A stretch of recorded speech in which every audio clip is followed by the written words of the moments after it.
राधे राधे दोस्तों, आज हम शिव पुराण का पाठ शुरू करते हैं। शुरू करने से पहले मेरी आप सबसे विनती है कि मेरे चैनल को सब्सक्राइब, लाइक और शेयर करना ना भूलें, ताकि हम आपके लिए अच्छी अच्छी कथाएं और पुराणे ला सकें। ओम नमः शिवाय। चलो आइए शुरू करते हैं। राधे राधे दोस्तों, आपका फिर से स्वागत है मेरे YouTube चैनल राधे श्याम में। आज हम आपको आगे की कथा सुनाते हैं। सर्वदेव में रथ का वर्णन। शिव जी का उस रथ पर चढ़कर युद्ध के लिए प्रस्थान। उनका पशुपति नाम पड़ने का कारण शिव जी द्वारा गणेश का पूजन और त्रिपुरहा में दानव का त्रिपुर से जीवित बच जाना।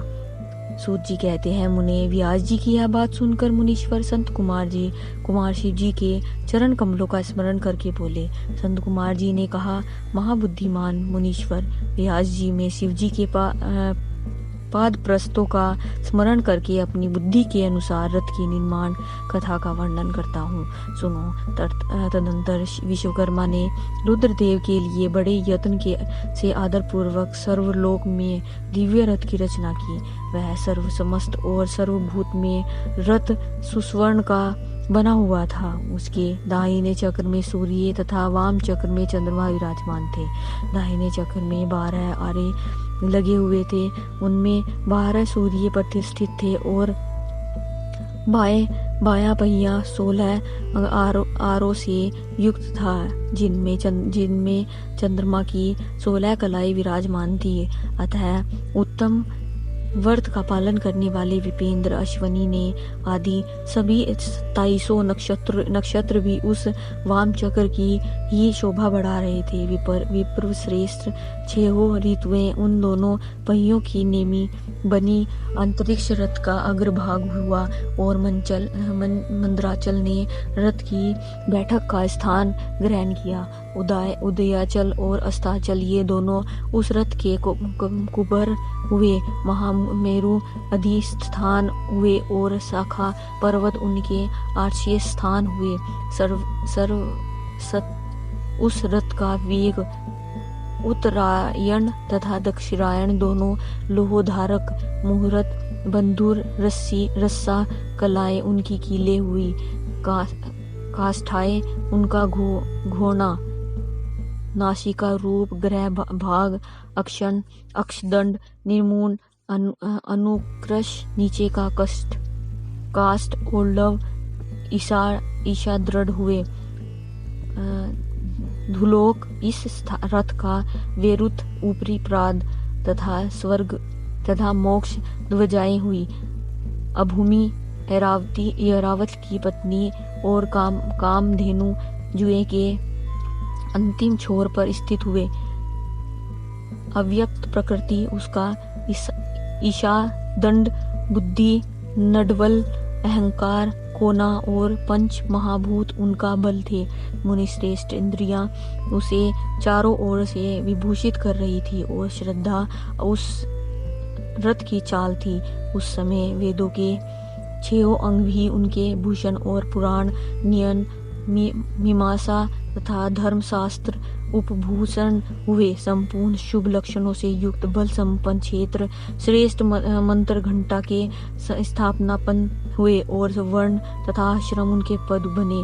सहस्त्र फणों से सुशोभित शेषनाग बंधुर नजु हुए और दिशाएं और उपदिशाएं उनके पद बनी। पुष्कर आदि तीर्थ ने रत्न जड़ित स्वर्ण में पताकाओं का स्थान ग्रहण किया और चारों समुद्र उस रथ के आच्छादन वस्त्र बने। गंगा आदि सभी श्रेष्ठ सरिताओं ने सुंदरी स्त्रियों का रूप धारण किया और समस्त आभूषणों से विभूषित हो हाथ में चवड़ले यत्र तत्र स्थित होकर वे रथ की शोभा बढ़ाने लगी। आवाह आदि 7 वायुओं ने स्वर्ण में उत्तम सोपान का काम संभाला। लोकालोक पर्वत उनके चारों ओर का उपसोपान और मानस आदि सरोवर उनके सुंदर भारी विस्मय स्थान हुए। सारे वर्षाचल उसके चारों ओर के पास बने और नीचे के लोकों के निवासी उस रथ का तलभाग हुए। देवाधिदेव भगवान ब्रह्मा लगाम पकड़ने वाले सारथी हुए और ब्रह्म देवता ओमकार उन ब्रह्म देव का चाबुक हुआ। आकार ने विशाल छत्र का रूप धारण किया। मंदराचल पार्श्व भाग का दंड हुए। शैलराज हिमालय धनुष और स्वयं नागराज शेष उनकी प्रचंचा हुए। स्तुति रूपनी सरस्वती देवी उस धनुष की घंटा हुई और महातेजस्वी विष्णु बाण तथा अग्नि उस बाण के नोक बने। मुन्ने चारों वेद उस रथ में जुतने वाले 4 घोड़े बने कहे गए। उनके बाद शेष बची हुई ज्योतियां उन अश्वों की आभूषण हुई। विश्व से उत्पन्न हुई वस्तुओं ने सेना का रूप धारण किया।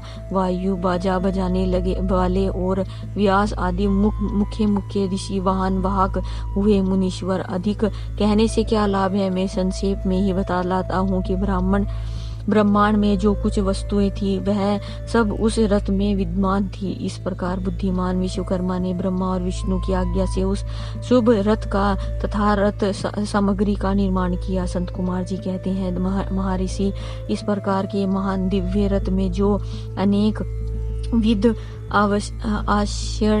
आश्चर्य से युक्त था, वेद रूपी अश्व को जोत कर ब्रह्मा ने उसे शिव को समर्पित कर दिया।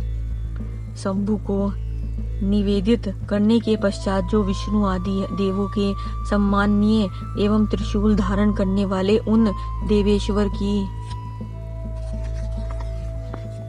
प्रार्थना करके ब्रह्मा जी उन्हें उस रथ पर चढ़ाने लगे। तब महान ऐश्वर्यशाली सर्वदेव में शंभु रथ सामग्री से युक्त उस दिव्य रथ पर आरूढ़ हुए। उस समय ऋषि देवता गंधर्व नाग लोकपाल और ब्रह्मा विष्णु भी उनकी स्तुति कर रहे थे। गान विद्या विश्राद अप्सराओं के गण उन्हें घेरे हुए थे। सारथियों के रथ पर ब्रह्मा को देखकर उन वरदायक शंभु की विशेष शोभा हुई। लोक की सारी वस्तुओं से विलुप्त उस स्थान रथ पर शिवजी चढ़ ही रहे थे कि वेद शंभु भूत वे घोड़े सिर के बल भूमि पर गिर पड़े। पृथ्वी में भूकंप आ गया और सारे पर्वत डगमगाने लगे। सहसा शेषनाग शिवजी का भार न सह सकने के कारण आतुर हो कांप उठे। तब उसी क्षण भगवान धरणीधर ने उठकर नंदीकेश्वर का रूप धारण किया और रथ के नीचे जाकर उसे ऊपर को उठाया, परंतु नंदीश्वर भी रथारूढ़ महेश्वर के उस उत्तम तेज को सहन न कर सके। आज की कथा हम यही समाप्त करते हैं। आगे की कथा हम आपको कल सुनाएंगे। ओम नमः शिवाय। अगर आपको मेरी वीडियो अच्छी लगी तो बेल आइकन दबाना ना भूलें ताकि आपको मेरे आने वाली वीडियोस का नोटिफिकेशन मिलता रहे। धन्यवाद। ओम नमः शिवाय।